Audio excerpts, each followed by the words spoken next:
without running over sprinkler heads and everything else. Anyway, never mind.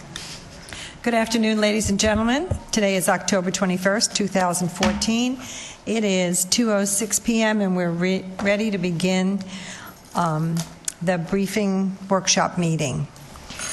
Okay, I'll call this meeting to order, and we'll introduce Mr. Dodig and Dr. Bohatch regarding policy 4.141, hazing. Thank you. Madam Chair.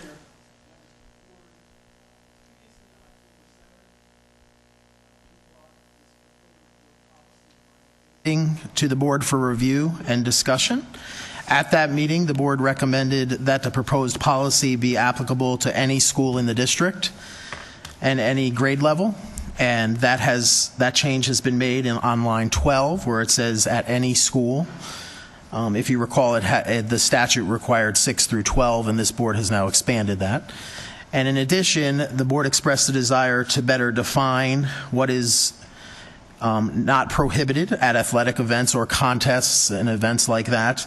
Lines 24 through 26 are now included in an effort to indicate that it does not matter if it is at a sporting or other event. If it is hazing, it is not prohibited in the district. Thank you. Here for any comments or questions. Okay. Board members, any discussion? Comments? No. Mrs. Dozier. I'd just like to say thank you for making those changes, and I can now support this. Thank you. Thank you. We'll be bringing it back for briefing and then public hearing. Great. Brief it again? We have to. Okay. Yeah. Yes. Okay. Thank you. Thank you very much. Next on the agenda is energy management, and so Dr. Atkins. Good afternoon, board members. It is absolutely my pleasure today to bring forward our energy management team.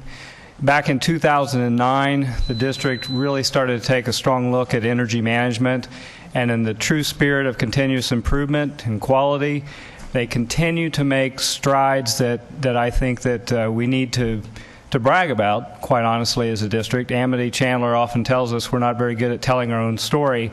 So today we thought that it would be a very good opportunity to provide you with an update in terms of where we are with energy management, but also to try to kick off some new energy initiatives, which we would love to see go district-wide. With me today, we have Jimmy Flock, our Director of Maintenance.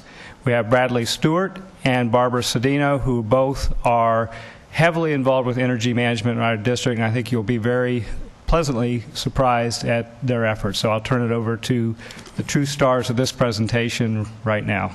And before they begin, I just want to, part of what prompted this, they came to Cabinet to give a presentation to give us an update. And also, when we were in Palm Beach, I noticed that they had said in their little presentation to us that they were a green district, and they had lots of visual they had the canisters that said there was just messages all over that they were doing things to be environmentally sensitive, and I thought, well, I know we're doing those things and nobody even knows it. So the timing was good. About that time they came to present us, and so we said the board definitely needs to know where we are on this. So thank you all for being here. Good afternoon, board members, Dr. Graham, Dr. Atkins, and fellow colleagues. Foremost, the Maintenance Services Energy Management Office wanted to thank you for the opportunity to be here today. We greatly appreciate the time you have allotted us to share with you some of the current and future energy management goals, as well as some of the accomplishments following the Maintenance Services Restructuring Plan. With that being said, let's get started. Energy conservation requires a goal, a plan, commitment, participation, and leadership of many. Our newest strategy is Energy Champions.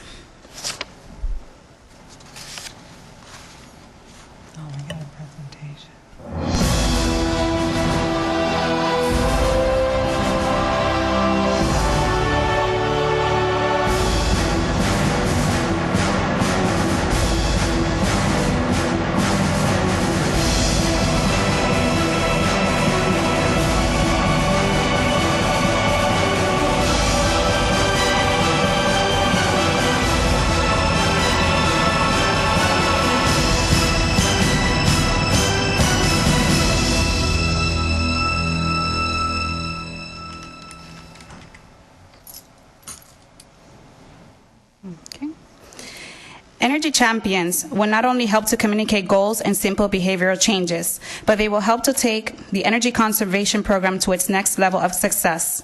Furthermore, their energy and determination will help us conquer our goals as we charge forward with energy conservation. So what have we accomplished in maintenance services, and where are we with the energy management program? Here's what's important to you.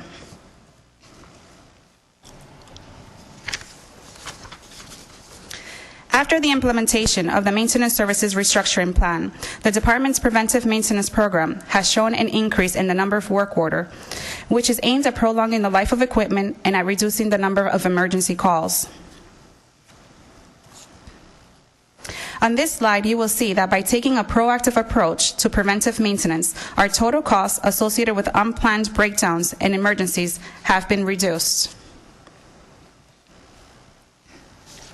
On this next slide, you will also see that preventive maintenance positively impacts our daily work orders throughout maintenance. The graph indicates that each department has a decline in the number of daily work orders. And to help you visualize the effects or the benefits of preventive maintenance, here are some of the pictures that we have taken. To the left, you will see chiller coils without proper preventive maintenance. Coils in this condition cannot effectively transfer heat, thus increasing electricity costs. To the right, you will see that proper preventive maintenance helps to prolong the life of the system's components, as well as it keeps the system running efficiently at lower electricity costs. Here's another success story.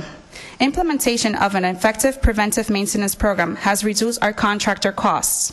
In fiscal year 14, a little over $1.5 million were avoided in contractor costs. Here's more savings to talk about. After performing a root cause analysis on the Maintenance Services Restructuring Plan, we learned that the plan also yielded savings in other areas. The 2013-14 goal was to save $1 million. Our actual savings was $2.9 million. As part of our Maintenance Services Restructuring Plan, savings achieved within the maintenance budget are reinvested in equipment repairs and door replacements.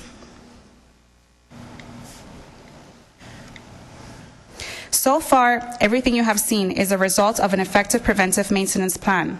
The next slide, or this current slide, is about an effective energy management program. As you can see on your screen, $2.9 million savings has been achieved since fiscal year 13 under the new energy management plan. Over $17.5 million cumulative savings since fiscal year 9 on electricity costs has been achieved.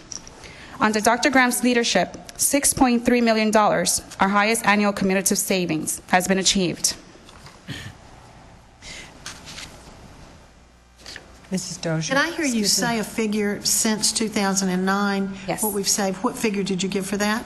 It's on the screen. $17.5 million. Okay, I was behind. Sorry. My screen wasn't there. Sorry. Thank you. Okay. And last but not least,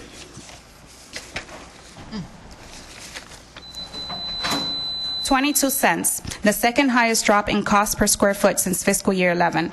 The state average only dropped 11 cents.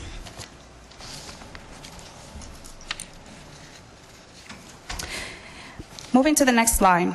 Another big component of the energy management plan is reinvestment of dollars saved. Here's an example. When we compare the energy consumption between Harns Marsh Middle School and Oak Hammock Middle School, the data indicates that investment of energy-efficient equipment yields an annual savings of $103,000. Reinvestment of those savings in a lighting project at Fort Myers Middle Academy and a window tinting project at Orange River Elementary will yield another $39,000 savings. A $39,000 savings will be enough money to fund 5 additional window tinting projects. After summing the savings at each level, our sample reinvestment projects will yield a savings of $158,000.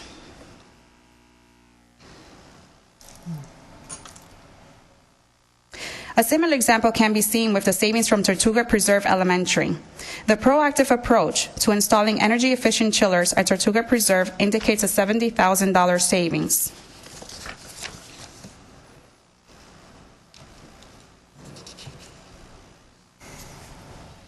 Reinvestments of those dollars into 12 lighting projects will yield a cumulative savings of $141,000. Another component of the energy management plan is awareness. Under the awareness plan, our partnership with FPL has allowed us to install 8 photovoltaic panels. The program goal is to support our district's goal with respect to STEM, as well as to educate our students on emerging solar panel technology. What this is a snippet of Florida Senate State Statute, Chapter 1 or 1013, Section 23, as it applies to K through 20 Education Code. The highlighted portion states, "It is the policy of this state to encourage school districts, Florida college system institutions, and state universities to invest in energy conservation measures that reduce energy consumption, produce a cost savings, and improve the quality of indoor air in facilities, and, when economically feasible, to build, operate, maintain, or renovate educational facilities in such a manner so as to minimize energy consumption and maximize energy savings. It is further the policy of this state to encourage school districts, state college system institutions, and state universities to invest in any conservation or any energy savings to reinvest any energy savings resulting from energy conservation measures into additional energy conservation efforts." It's kind of what we've been doing. Money that we've saved and putting it back in the system. The next slide is going to show you a timeline over the next 4 years. We've got 6 under our belt, using 2009 as our base year. Everything up through year 5 is actual savings, actual numbers.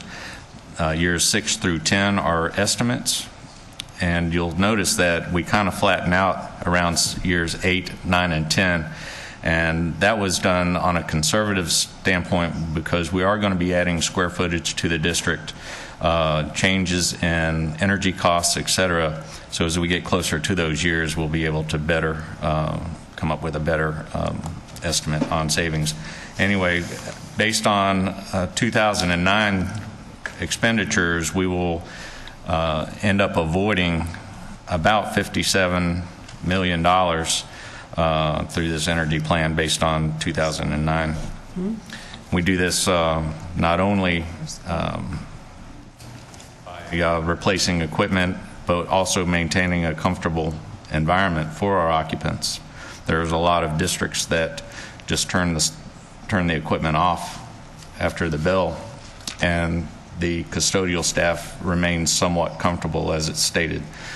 We let the systems run, and we're maintaining a comfortable workplace. So that is our estimate on our 10-year savings plan.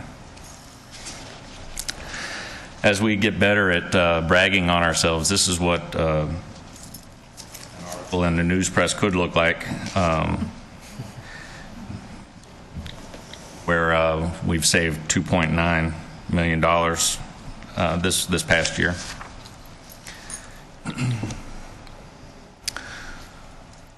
We do this through innovation. We're constantly exploring and researching different technologies and different strategies to reduce our energy consumption. And it states here that we are not interested in the status quo. We are leaders whose vision and innovations will change the future of our district, and we believe that to be true. So our energy management overview, our anticipated electrical savings this year is $1.2 million. We've compiled data as far as our average cost per hour of electricity, and if we reduce the 255-day employee schedules to a 4-day work week over the summer, we could add an additional $1.2 million to be saved in electrical costs alone, and that would yield a $2.4 million savings this fiscal year. All right, so we do have goals. As we modify and build new facilities, we are using higher efficient equipment, which result in a 50 to 60% energy efficient, 50 to 60% more energy efficient, which shortens our return on investment. We've already talked about the aggressive scheduling from a 4-day work week, also as well as reducing the run times per day. We've reduced our maintenance cost per square foot from $1.03 to 99 cents. And we've also, we're going to reduce our cost per square foot on the energy side from $1.37 to $1.15. $1.37 was where we were last year. If my numbers are correct, this past fiscal year we'll show up at about $1.28 per square foot, which is an additional 9 cents per square foot reduction in one fiscal year. And we're going to shoot for the state average, which is $1.15. And we've already merged our energy management goals with the district's strategic plan. Some of our schools have a particular style of air conditioner. A brand name is called Bard. These units can be very inefficient, and they are not properly sized, so they prove for bad indoor air quality due to short run times. And we propose to replace these as we go on and properly size them with more energy efficient and properly sized equipment, and they'll yield a payback of shortly less than 5 years. They'll pay for themselves. You've heard us talk about centralized chiller plants. We have one project underway right now at Diplomat Elementary and Diplomat Middle. Here are a couple more examples of where those could take place at Lehigh Senior with Varsity Lakes, as well as Ida Baker and Gulf Elementary, Gulf PLC, and Gulf Middle. One other thing that we've asked to be considered on are the facilities rental agreements. We don't believe, and it has been confirmed, that the energy costs for these different facilities are not considered when fees are being set.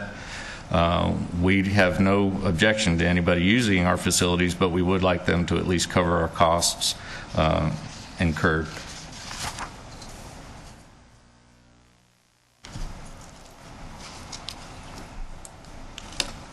Pausing for one moment, the team felt it was important to use the board member's photo that included Mr. Tom Scott. October 11, 2014 marked the 3rd anniversary of the district's Energy and Natural Resource Consumption Policy 9.09. Mr. Tom Scott was one of the members that approved the policy. The team thanks Mr. Scott and board members for their support and commitment to saving energy. Returning to the presentation, communication is a critical factor to the success of the awareness plan. Thus, promoting energy conservation begins at the top, which is you, administrators, and us. Our energy management website is also used to strengthen the district's message regarding energy conservation.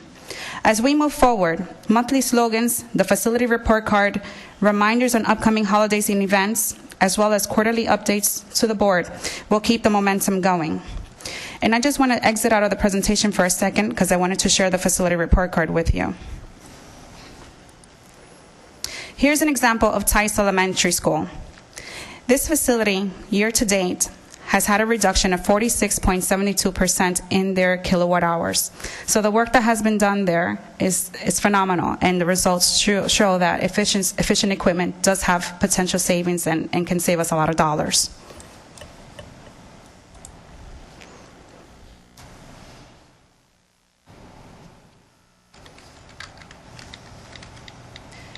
Our next slide is about cultural strategies. Per the Energy Start guidelines for energy management, success begins with district administration teams. If we support air conditioning temperatures at 74 degrees, staff and students will follow our lead. As you saw earlier in our video, at the beginning of our presentation, we will be seeking energy champions to help promote simple behavioral changes.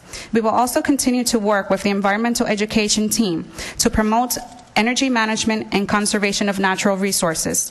And we will work with our students and in our in-house teams to do TV productions to promote energy awareness. We will also involve our students and teach them about energy conservation and promote awareness through programs such as the photovoltaic panel project for schools.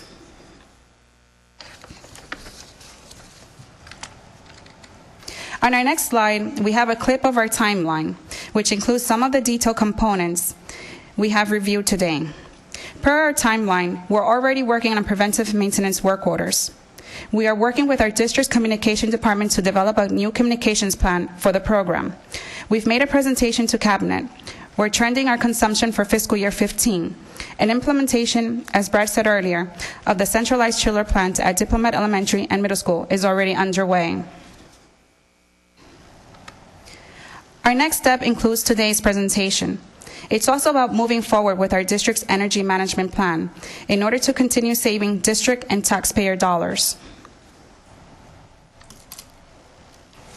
Thank you again for the opportunity to present to you today. It has been a privilege to be able to share this information with you.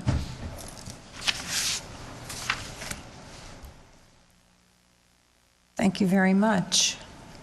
Mr. Flock, did you have something also? Did a great job. Thank you. Board members, Mrs. Dozier, comments? Yes. I understood you to say that $1.2 million could be saved if we went from a 5-day week to a 4-day week during the summer. Is that correct? What hours would you be talking about for the 4 days? 7 to 5. 7 to 5. Okay. I know that we have done this in the past, but it's been many, many years that we have done that. Have we communicated, if we decide to do that, how do you plan to communicate that out so that every party that is affected will be knowledgeable of this change? As far as maintenance staff goes, we took a vote last year to ask them what they thought about it, and it was 100%. Okay, maintenance, but they're not the only Correct. ones that are That is correct. affected. So what is the plan to, like, parents will be affected because there will be children in summer school, teachers will be affected, administrative staff will be affected. What is the plan that we are looking at to roll it out so everybody will understand it? And don't think that I'm being argumentative because I'm questioning this, because I have advocated for this because I knew it was a savings. Because, you know, military and other people don't do this unless there's a reason for doing it. So, you know, I advocated for this for the last superintendent, both years that he was here. And I don't really know why we went away from it, but I'm glad to see it being advocated for an energy savings to be brought back. Leadership is in discussion, and Dr. Adkins is going to address the part that deals with employees, because I think there's some negotiation pieces to this, correct? Yeah. You're correct. The first place we wanted to start with Cabinet to see if this idea was something that we wanted to move forward, and then bring it obviously to you, and with your direction, then we would work with Mark, Donna, and Jamie and explore the 4-day work week over the summer. There's also a lot of other programs, that we have summer feed programs and things like that we have to consider. I mean, there's quite a bit. But if we start now, I think that we have enough time to accomplish this goal if this is a direction. And I'd forgotten this was in the presentation, so this was not to spring this on you backwards, but we're having conversation, and obviously we would bring it to you for discussion before we went any further with it. I'm a huge proponent. Some of my colleagues are a little less enthusiastic, so we're working through the very thing you said, because there are many entities that are impacted, and we have to be sure we can still get the work done and have the productivity that we believe we need during the summer. But when you look at $1 million savings in energy, I think you have to at least consider the possibilities. And I personally think energy is the employees, because I personally really like 3-day weekends, and I think a lot of people benefit from having that extra day in the summer. So thank you for including that. That got a conversation going that I wasn't expecting to get going right away. But we have many, and like I said, we're in conversation right now, and I was waiting to bring it to you when I thought I had answers to the questions I anticipated getting. So, Great, thank you, Dr. Graham. Mrs. Dozier? And I you had have one another- more thing. It's really not a question, but instead it is an observation, and it is a topic that is very near and dear to everyone's heart, I think, and that is the maintenance and the preventative maintenance of our buildings. In fact, I had the opportunity yesterday to speak with one of our legislators, and I basically told him that if we don't get adequate funding, we may be looking at going back to the time when we didn't do preventative maintenance, and looking at a time when our buildings were not, the upkeep on our buildings was not what it should be. We had, a lot of safety issues and so forth. And so I think that's one of the things that we need to raise the level of awareness to the public, so that as we move forward with different ideas of how to potentially bring additional dollars in for capital in the district, our district as well as other districts, we need to keep in mind that not only do we have building needs, but we also have a maintenance need that we have to upkeep because of all these buildings that we have. So, thank you. Thank you, Mrs. Morgan. I want to thank you because I got on this board 2 years ago when Mr. Scott started talking about we're going to zero base, we're going to reorganize, we're going to think about what our priorities are and create operations and departments that support those priorities. And that's exactly what maintenance and construction has done over the last 2 years. You guys, have done an awesome job, and I love your presentations because you bring us the information that we need to communicate to the public that we are working seriously and aggressively on managing costs at the same time that we're trying to take care of our assets. So that was a great presentation, and thank you for all the work you've done and are continuing to do. Mr. Armstrong. I just want to ditto everything that Ms. Morgan just said. I've gone out to a lot of these facilities. I know the hard work you guys have put in. The presentation was excellent. And we all know I spend a lot of time in your facilities in itself. And I know you guys do an amazing job out there, and the schools show it. And some of this stuff we need to educate the public on so they know exactly what's going on and how hard and diligently you guys are working, your team's working on saving this district money. So I wanted to say thank you personally for all the hard work you guys have done. Okay, thank you. And I'm just going to conclude by saying I really appreciate the work that's been done and the reinvestment of the savings into other schools. And I noted at one point you said that by 2019 our net savings could be like $57 million. That could build another school. So that's great. I love that you're involving the students and teaching them those good habits right from the get-go.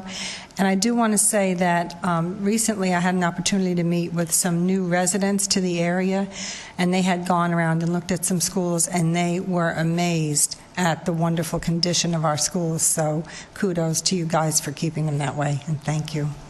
Thank you very much. And I'd just like to say thank you as well, but I want to say to the board, this team, nobody asked them to do this. They took it on their own several years ago, and when I got here, I wanted to look at some companies that get paid a lot of money to come in and tell you how to do it better.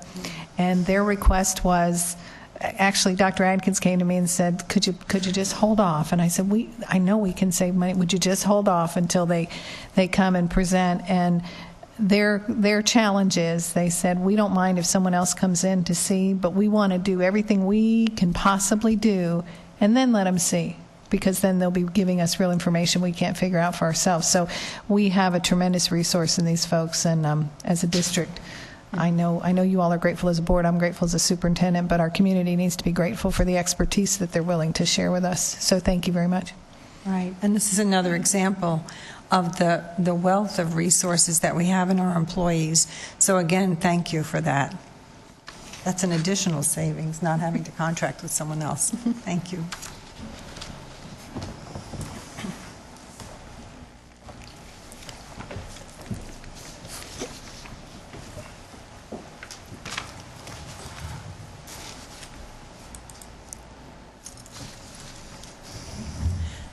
So next on the agenda is the digital classroom plan. And for that, we have Mr. Alton. While I cue this up, I'll have to apologize ahead of time for not having created an intro video. I feel a little embarrassed, to be honest with you, but hopefully the presentation will be riveting enough. Sorry, Dwayne, we should have paid attention to the order. You know, competition is good for people. Next time. I can't wait. Hit mute? Oh, okay, I'm sorry, the mute button was on. Okay. How do we get both of these on here? I think that's part of sharing your story.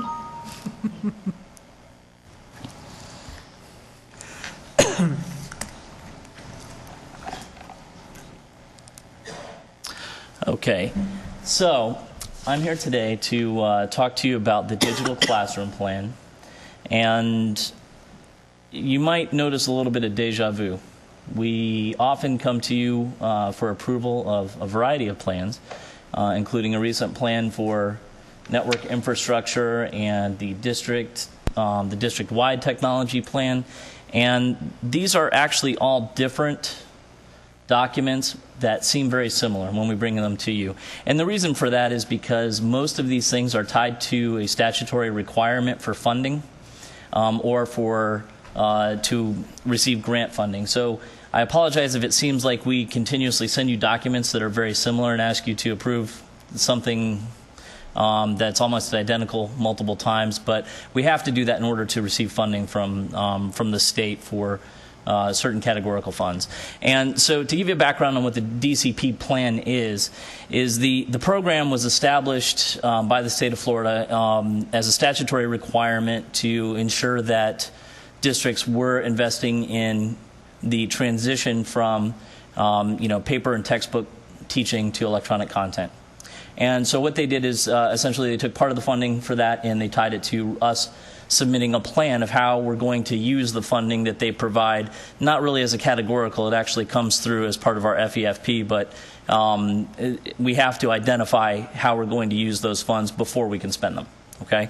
So while this is a piece of the big picture, I want to emphasize that this is not the total plan of everything we're doing when it comes to the digital content transition. So today we're going to talk about how we're using these funds from this plan to further our efforts in that direction. As you can see, the total funding was almost $1 million, and part of that goes to charter schools. So as a requirement for the plan, all the charters had to submit a plan to us, and then we had to submit a plan to the state. When we receive the plans from the charters, we approve those plans, and then we essentially send the final results to the state saying what we're doing and what the charter schools are doing, and that's how the money gets split up. Okay, and it's essentially based upon the size of your school. So if you recall, we have several different state initiatives. We have obviously the transition from paper testing to online testing, which we're pretty far down the road on that one. We also, of course, are in the process of transitioning from a curriculum standpoint from the old Sunshine State standards to our newer standards, and also at the same time attempting to transition from textbooks as our major tool of instruction to electronic content, which quite honestly is sort of a nebulous term, but we'll hopefully define a little bit of what that looks like here in a second. Along the way, over the last few years, we've had several discussions about the different parts of the transition. Everything from the network infrastructure strategy to how are we going to deal with student devices, BYOD, policies, and eventually, working towards a one-to-one, and how that content, how we're going to basically acquire content now that we don't use the traditional textbook adoption process, and how then we're going to deliver that content to the students. So when we think of our content strategy, there are several pieces to that. And, the majority of this lies within our curriculum department now because the state is in the process of transitioning a lot of that responsibility from the state level down to the district level. But if you're sitting in the curriculum department right now, you have to look at what is our adoption process going to look like in the future, and you have to select the content, and essentially by content curation, we mean that we receive there are a lot of sources for content out there, and we have to choose what is right for our curriculum and make sure that's available to our teachers. Aggregation and storage, how do we get that all together? And then how do we align that to our standards and to our scope and sequence and deliver that out to the schools? This was a big piece missing in our strategy in where we were in this transition. And because it's a complex problem, we have different content providers throughout the district. If you look at this list here, the ones you see on the top row are traditional textbook companies. Okay, and they're each in different places as it applies to the transition from print to digital.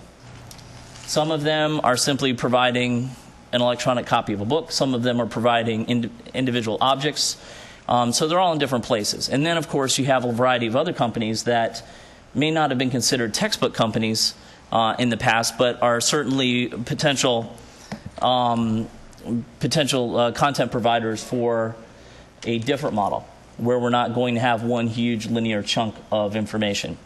So, and you see some of these that we either use to some degree or will have access to through this plan. But then we also have the problem of different companies deliver content in different ways. So we have to be able to take content in different formats along with content that we already have and put that together. Okay? That's a pretty complicated problem. And then we say we have to then deliver it to the student. Now, if you're at school, you might be working on a Windows computer. But if you have a BYOD device with you, you might be on an iPad. When you're at home, you may have a different platform.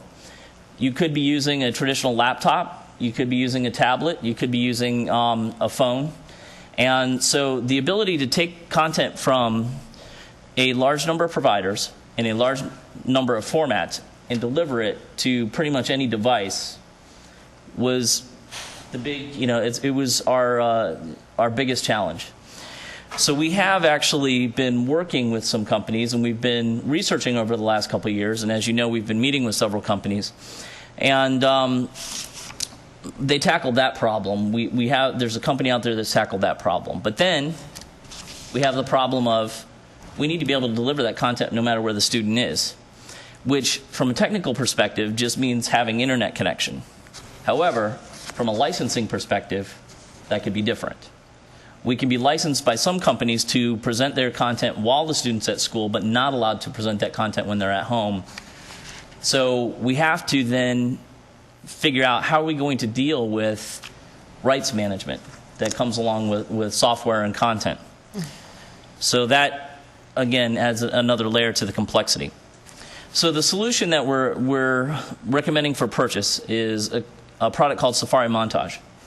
And what Safari Montage does is it solves the content provider problem by basically saying any company that can provide the content in what we call IMS Global Standards format. Okay, there are standards around content portability. And if the companies can provide the content in that format, they can assemble it, they can tag it, they can handle the rights management.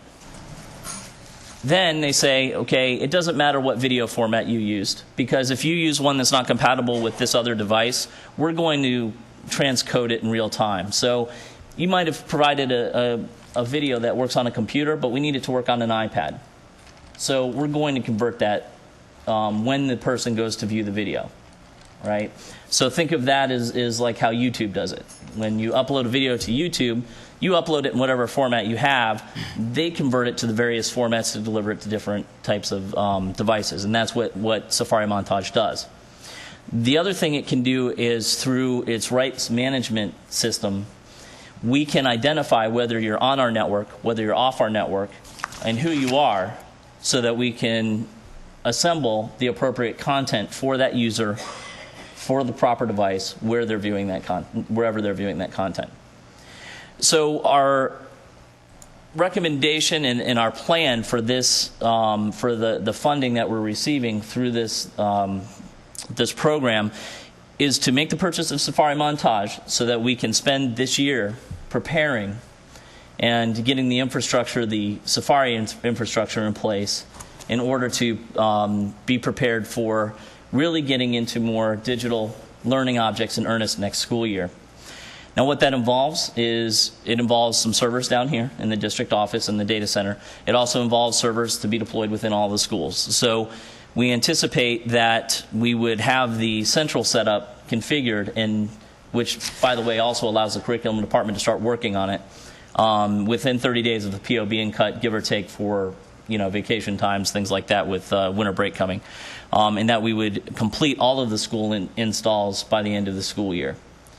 And what that would provide us is the platform for the curriculum department to begin to bring in different types of content, whether it's audio, video, text, PowerPoints. It even supports different formats for interactive whiteboards like Smart Notebook and things like that. And assemble this and get that content tagged.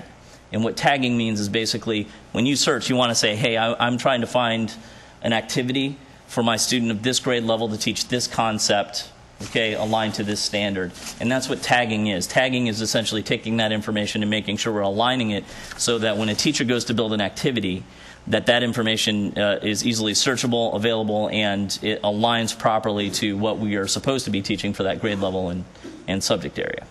Okay. So this essentially, we would have some funds in excess of the total amount to purchase this, and the remaining funds would be used towards student devices. So that is our plan at this point. Do you have any questions for me? Yeah, could you repeat that last sentence? We'd have some funds. We would have the purchase of the software and content that we would be receiving with this. Yeah. Is about $100,000 less than the total funds we'd be allocated. So the remaining funds that we have that don't go towards the purchase of this particular product would be allocated towards student devices. In other words, towards computers. Okay, and so that does come from that $957,000. Right. Our from piece the is state. really the 23. Yeah. Yeah. Okay. Thank you. Board members, any questions or comments? No. Mrs. Morgan. Well, I remember your last presentation when you got up and you told us all the reasons that we couldn't do anything. Mm-hmm. And here we are. Yes. Yeah, 18 months later, and it's all wrapped up. It's not quite all wrapped up. I can tell you that we're much further down the road. All right. We've had a lot of shifts in the industry related to different types of student devices, price points, and the maturity of the products out there. If we were talking about this 1 year ago, I couldn't have told you that we could deliver this. We could deliver the Safari Montage piece, but we couldn't have delivered all the content. Today, we're in a much better position. And to give you an idea of what happens behind the scenes, we spend a great deal of time where we, including last year at FETC, before we went up to the conference, we contacted every single one of our major software providers, told them they needed to provide us a non-disclosure agreement ahead of time so that we could get those out of the way and that they could meet us and give us roadmaps, because the ability to meet the content standards, meaning the technical standards, IMS Global standards, and meet the device compatibility needs that we have would determine whether we continue doing business with them. And so at that point in January is where we really started to see a lot of that come together. We started working a little bit behind the scenes on investigating Safari Montage and other platforms. We also have been working extremely closely with the majority of the software companies that we work with. In some cases, we help them design how they're going to deliver this. In other cases, they've got a good handle on it, and they were just waiting to get their content ready so that they can deliver it. So those companies have made a lot of investments, and a lot of things have shifted in the market, and we're in a much better place than we were 18 months ago. Well, I would attribute some of that to your leadership, because I know you've played a big part in the state in terms of trying to get everybody talking about the same stuff and leaning on the content delivers, et cetera. And I also want to thank you for your presentation. You always take such a complicated subject and you make it at least easy for someone like me to understand that what you're facing, what the administrators, central office administrators are facing, and what the district school-based administrators are facing. So thank you. That was terrific. Thank you. Mr. Armstrong? I got a couple of questions for you. How long has this, I guess, program been around, Safari Montage? The product has been around in some form for almost 10 years, or maybe a little bit longer than 10 years. The And feature this set, particular one, though? yeah, the feature set you see now has been around for the last couple of years, and they've worked very closely with specific content providers in the past. So where we could have a couple of years ago deployed something like this, we wouldn't have been able to take advantage of the content from a variety of providers. So they've got the most experience at this. In fact, they're the only complete solution we've seen thus far. And they have a great deal of experience and fantastic relationships with the content providers. So they're a very strong history, very strong company. Now, as far as our broadband, and when we have to download large contents, what's going on with that? Are we capable to do that now? Are we still looking at that? That's a good question. When we talk about, that's the first thing that always comes to mind when we talk about digital content is how do we handle the amount of bandwidth we need. And at this point, we are more than confident that we can deliver the content on the schedule that we're proposing. Now, when you see the strategic plan, okay, the district strategic plan, we've laid out a roadmap in that, as well as our technology plan. We've laid out where we need to be with investments in infrastructure on that plan. And as long as we stick to that plan, we will be able to grow at the rate that we will need to in order to accommodate all these transitions.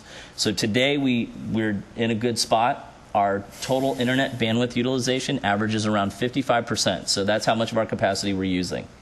More will be used throughout the school year, okay, as we bring on additional products. And of course, we expand it every year. So the idea is to expand it at the rate that is necessary to provide the bandwidth when it's needed without buying it too far ahead of time, because it gets very expensive. So I think that we're in a very good place today, and with the plan that we've set forth, we will be able to accommodate all of those requirements as we grow with the existing budget projections that we already have, which is also the other important piece, is we don't project things that we know we can't afford to do. So we'll be in a good place with bandwidth. Thank you, Mr. Alton. Like always, you give a great presentation. I've always been impressed, and I love coming down there and talking to you about all these subjects. Very informative. Some days when I walk away, my head's still spinning. Some days I think you like doing that on purpose, just to see me walk around in circles. But thank you for the presentation. All right. Thank you very much. Thank you. Mrs. Dozier. Well, and my questions are going to really sound elementary, so I don't want to see anybody laughing out there. I know some of you will probably laugh. All right, the Safari that we have on our phone, does that have anything to do with the Safari Montage? They're not related whatsoever. However, you can use the Safari on your phone or your iPad to view the Safari Montage. Okay. All right, that's question one, elementary, as I said.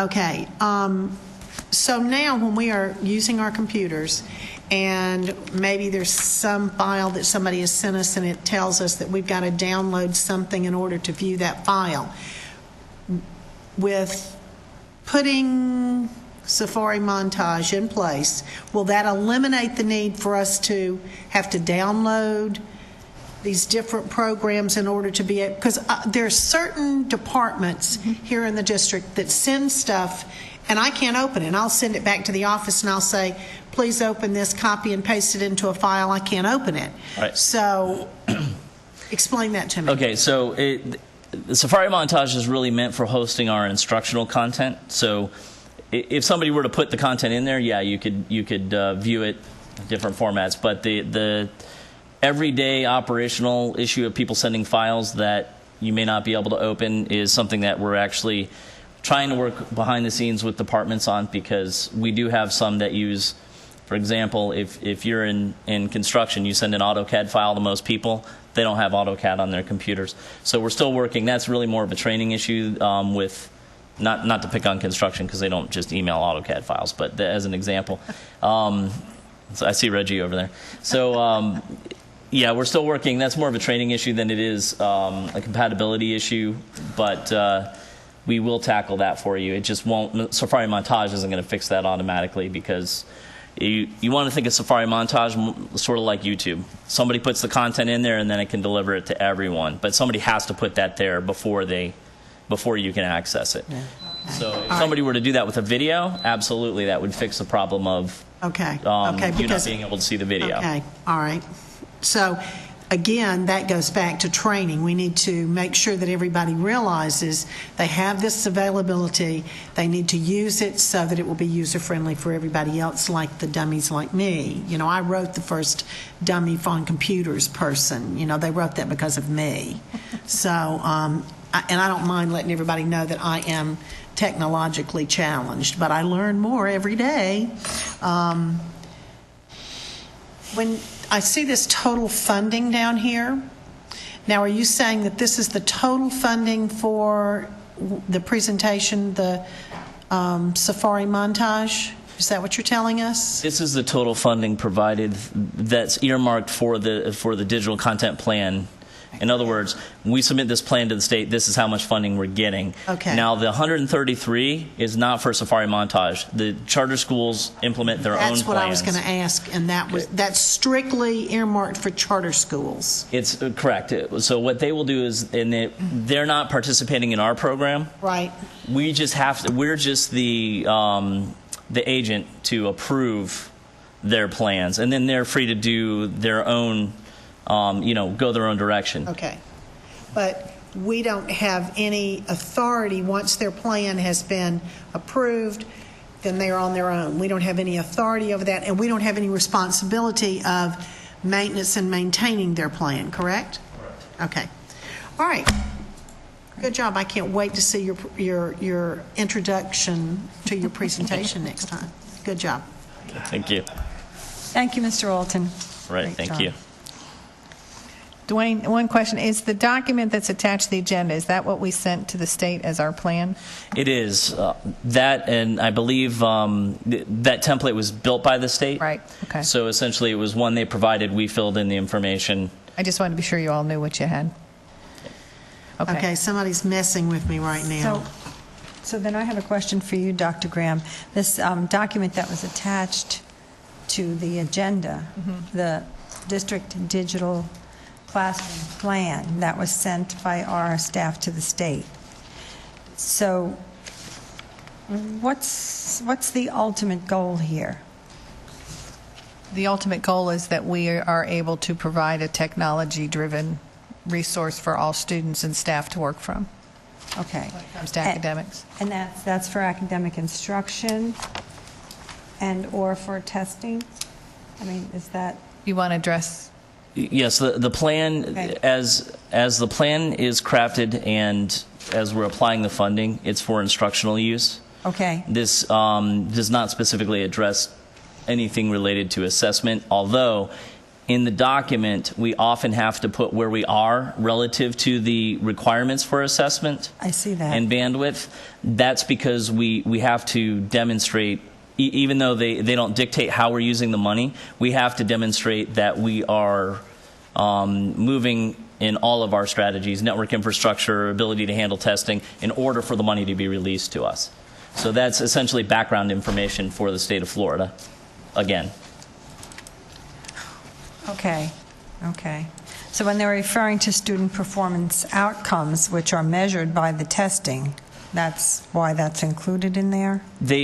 We have to provide some measure and some goals for student performance that's required by the plan. Right. And our curriculum department wrote that piece for us, and what they had to do was look at where are the areas where we can reasonably say that that providing these instructional resources are going to have impact. And again, we wanted to make sure that everything, whether it was on the technology side or on the academic side, was aligned to the strategic plan we've been working on. Right. So you'll see similar goals, both academic and technology goals, in both plans, and they will align.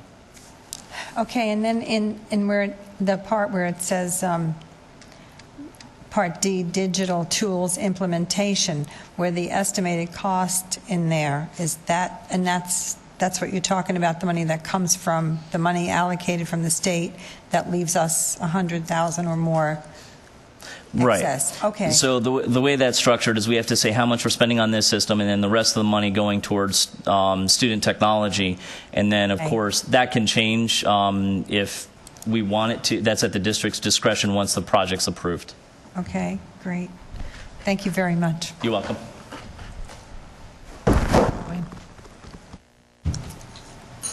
Okay, so then next we move on to public-private partnerships. And Dr. Graham, do you want to introduce who's going to be discussing that for us? Dr. Desamore and Mr. Tubb, and this is just to give you an update. You asked for an ongoing conversation about this. This is to give you an update of where we are, with our ultimate goal to come to you in January with, you wanted to see the benefits and the difference in cost between doing a P3 and whether we go the regular route of financing. So this is just an update on where we are in that process. Thank you. Good afternoon. Good afternoon, Dr. Graham, board members. Like Dr. Graham said, on September 9th, we did have a briefing with you all on the P3, and at that point, we did get some directive from the board to pursue this option and to start down that process. And so after some discussion with Dr. Graham, we decided that it would probably be good just to come back each month and give you an update on what the progress is, where we are, and what the direction is. So after that board briefing on the 9th, staff did meet to discuss this process and basically to hammer out the plan of what the P3 process is going to look like for us going forward. It wanted to update each of you on that. So with the staff that we had assembled, what we decided at that point in time was, first of all, to create some financial specifications. In other words, we wanted to create kind of like a spec sheet related to financials to send out or to distribute to all of our known interested parties so that basically they could see what the benchmark for us was in terms of a financial deal that we would normally do in terms of terms and cost of that deal, so on and so forth. They would give us some information in reply to that financial specifications sheet that would basically give us a gauge of what's going on out there.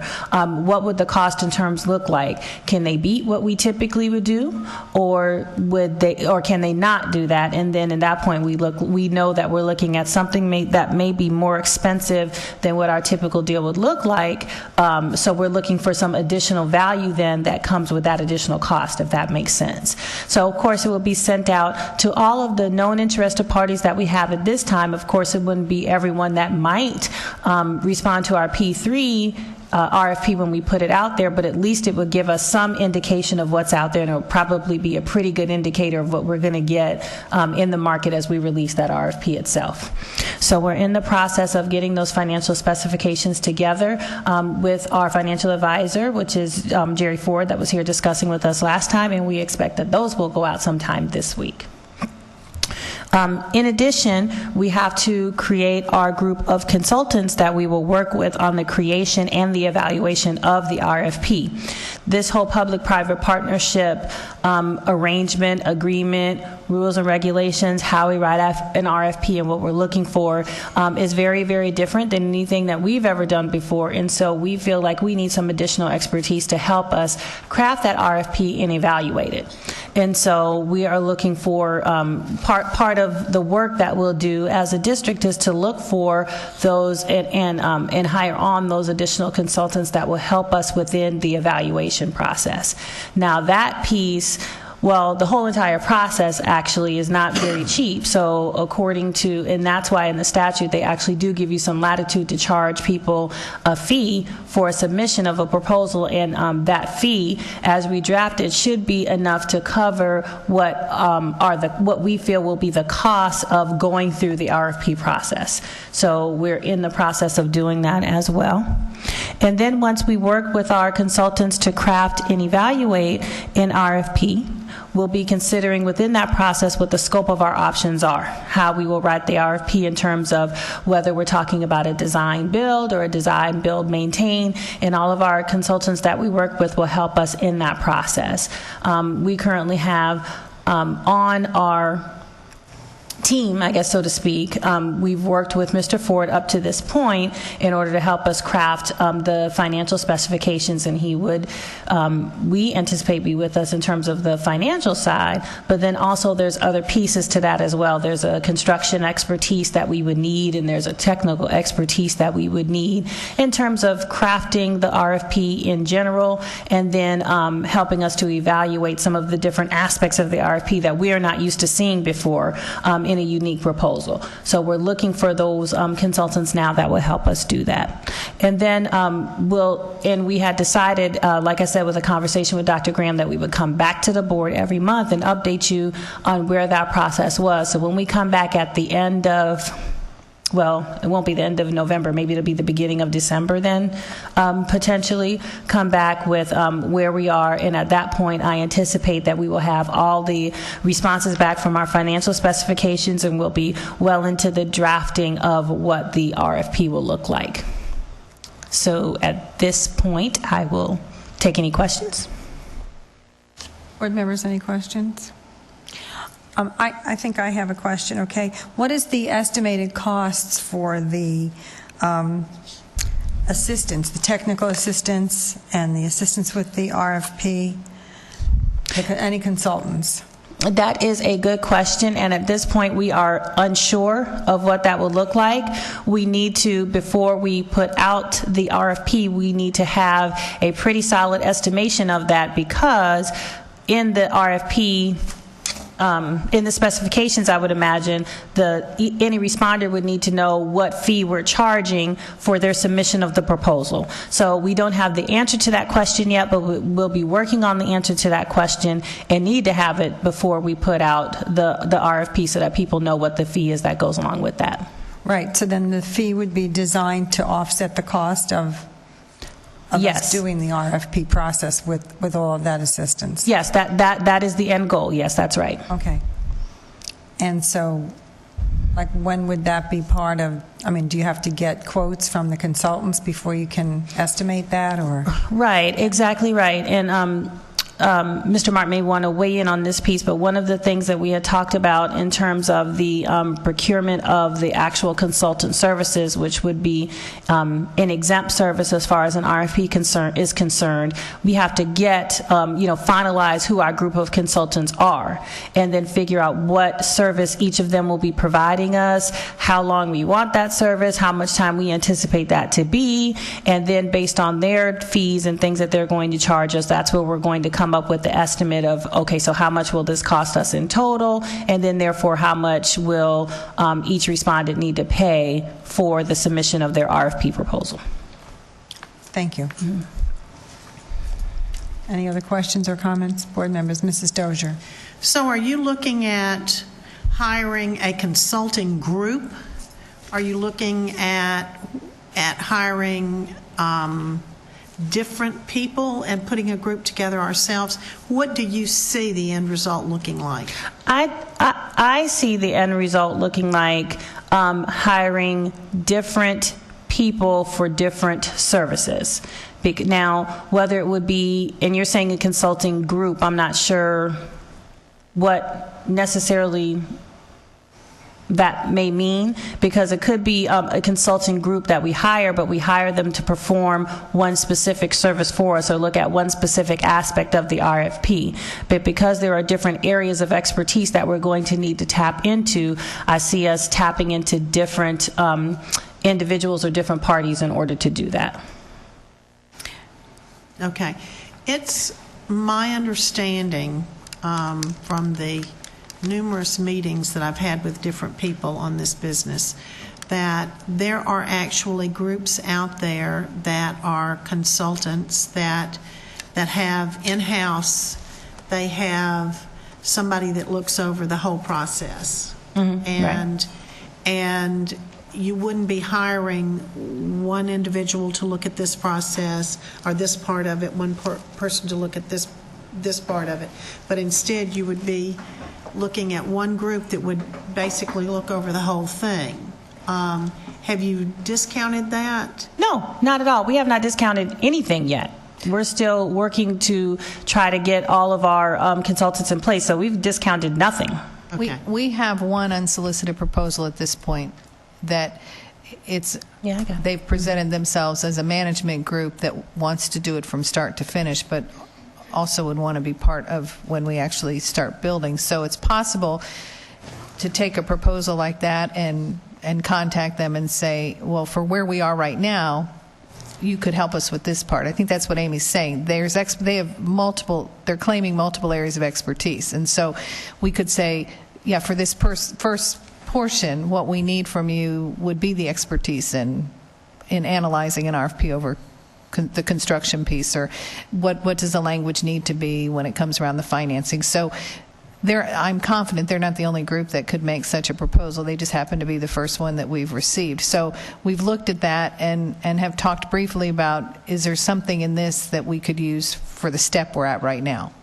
Because this is a process, and we're not ready to go out and build a school with a private-public partnership yet. We're trying to gather the information you all wanted us to gather, so when all is said and done, we can show you here's what it is going to cost the district this way, and here's what it would cost the traditional way.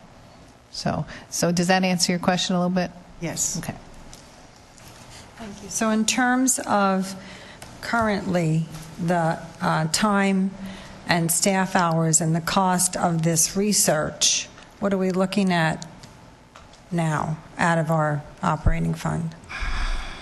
Or is this just part of everybody's job and there's no additional cost attached to it? Or are we taking people out of their...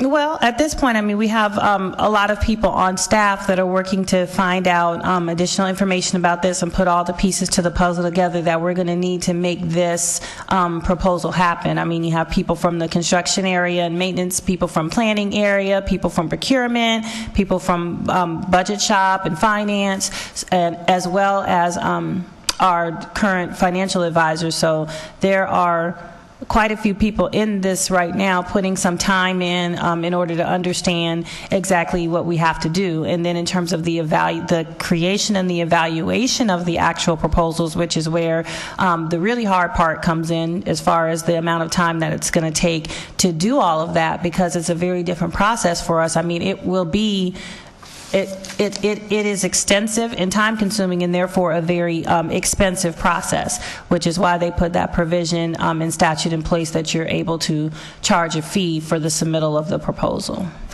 Thank you very much. Mm-hmm. Okay, I guess...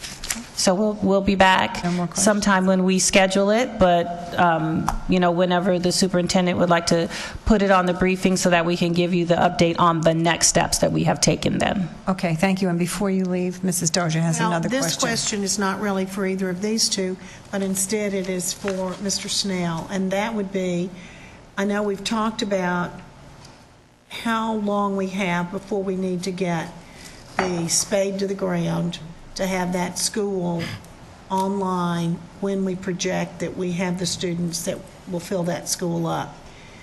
Are we pushing the envelope here, is my question to you. Should we, I see us stretching things out. I think we agreed that we would come, did we not, Amy, in January with this work, not the RFP process completed, but this work completed, so you all could make a decision, because ultimately you have to tell us which way to go in January. And I think Reggie was here when we talked about that. We need to be physically moving dirt December of next year, and we need to be permitting about 3 to 4 months in front of that. So by, say, July of next year, we need to be in the permitting process. Okay. So we have between now and, say, April or May to get the front end finalized and ready to go, to meet the 17 delivery date. Have you changed your timeline? Because it was my understanding that initially we needed to be in the ground and turning dirt in July, and we needed the time before that to be doing the permitting process. What we did is we backed away from the August 17 delivery date, went back 16 months. So that means I physically have to have equipment on the site working in December of next year. But you have to remember that I also have work ahead of that as far as permitting. Right. We may have, I don't think we'll have any issues in the 2 sites that we're looking at, but that's going to take about 4 to 6 months to do that. And the other piece, we have worked the task force that's talking about the design in case there have to be any adjustments to the actual design of the building as far as programming. We've asked for their work to be completed by April. March or April. April, I think. Okay, all right. I Okay, still, I remember that we talked about the timeline, and we have changed the timeline somewhat, and that if you're not concerned with it, then I'm okay with it, obviously, because you're the one that will have to have the school up and running when you say it's going to be up Correct. and running. But are we going to run into any snags as far as the construction? Have we reduced the timeline that the construction companies will have? No.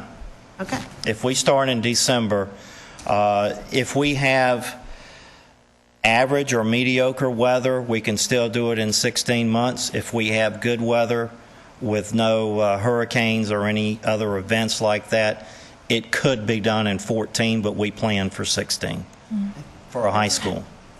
And I think to go along with what Dr. Graham was saying before, one of the things that we had discussed last time was, remember, really we had 3 projects that we were talking about. We were talking about 2 high schools and an elementary school.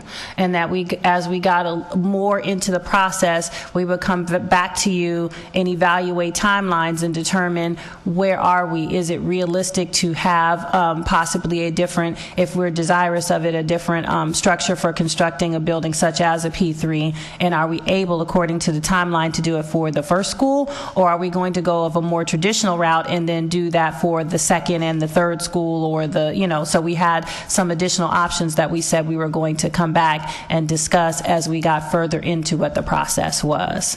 And one of the things that we'll continue to discuss as we hit on each of these briefings is all of this in the framework of where we are in terms of our capital funding. This is either way it goes, whether we talk about a P3 structure or a traditional structure, we are still talking about a shortfall of funding in which we will either have to have another revenue source, or we're talking about sacrificing something else that's already there in order to afford bringing on a new 1 to 3 schools within the next 5 years. Okay. All right. Thank you very much. Thank you, Mr. Snell. Okay. Okay, board members, any further discussion? Any comments? Mr. Armstrong? Oh, ma'am. No. Mrs. Morgan? I'm just going to bring up a couple of new things, if I may. One, I've written a letter to Larry Kiker about holding a joint meeting with the Board of County Commissioners, so I just want you all to take a look at this. And if you don't feel the need to wordsmith it, we can get it signed today. If it's not good, then we can wordsmith it and sign it another time. Thank you. So that's that. And I also wanted to make a comment about the seating tonight. Yes, due to the number of people, we're starting the season when we have a number of recipients of various awards and recognitions. We also have a problem with staff scattered all over the boardroom when we're trying to ask questions during the meeting. So we are going to try something different tonight, and that is to separate the first 5 rows and reserve them for staff and for all recipients and people being, recognized for various things. See if we can't speed up the front end a little bit with the recognitions and to make it a little bit easier for the superintendent and for the board to interact with staff during the meetings. So we're going to give that a try and see how it goes. I have a question. Do you have someone that's going to be letting people know this? Amity's got that under control. Okay, all right. I just want to make sure that people are aware that this is going to take place. And those are my comments. Thank you, Mrs. Morgan. Mrs. Dozier? I have nothing at this time. I will save mine for tonight. Okay, and I'll do the same. Mr. Martin? Nothing at this time, thank you. And Dr. Graham? I got some last-minute questions. about tonight's agenda, and I have sent all of you an email with responses to those. If you have time to read it between the two meetings. Thank you. Okay. And I see Alvin in here. Can I get him to come and make?